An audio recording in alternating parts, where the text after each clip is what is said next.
Good morning to you. It must be 5 a.m. Eastern Standard Time because it's time for another edition of Hardison's Tips. I'm your host, Brandon Hardison, on this lovely Monday morning, 28th day of the month of December for the year 2020. I hope everybody had a great Christmas. But for some of our brothers and sisters that are in the sales world, the major account, key account up and down the street, and home players may be down until the new year.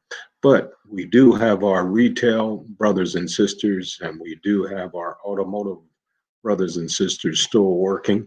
So we do have a message for you to get going because I know you need to get out there. So let's get started.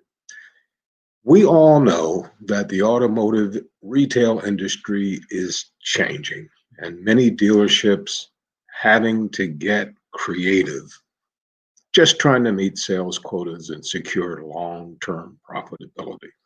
Even before the unpredictable shift in our industry caused by COVID-19, US car sales were down 5.8% in December of 2019 compared to the same month in 2018, while full year sales fell 1.3%. Now, NADA anticipates an additional 1.2% drop in sales volume going into 2020, and this was before the COVID situation. So, I don't say these things really to scare you, but what we really need to come to grips with is that our reality to look at our recovery has to be in the forefront.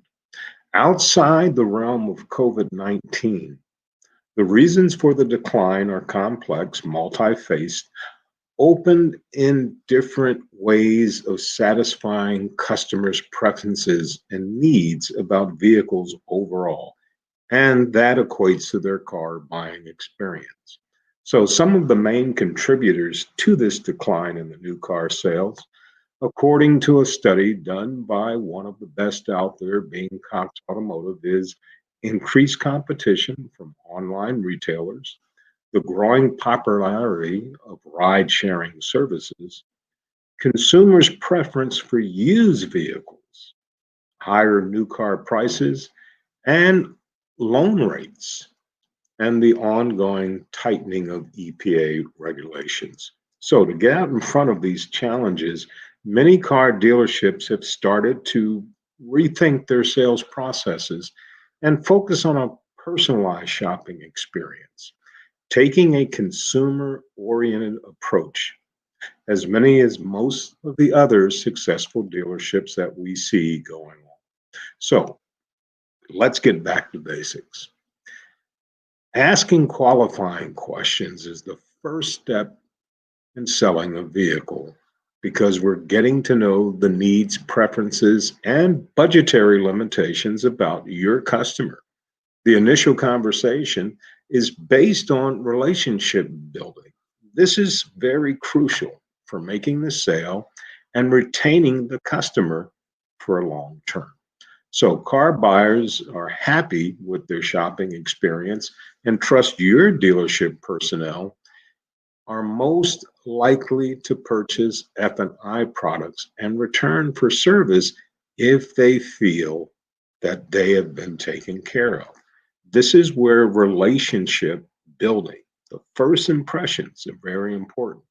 You've heard it before. So, one of the best ways to gauge customers' individual needs and preferences is to ask questions. When they stop into your dealership, keep in mind that in person customers visit 2.3 dealerships before making a purchase. So, the frontline sales personnel can make or break any sale. So, when we're talking about qualifying questions, I know that some of you have things in your CRM that your salespeople can print out.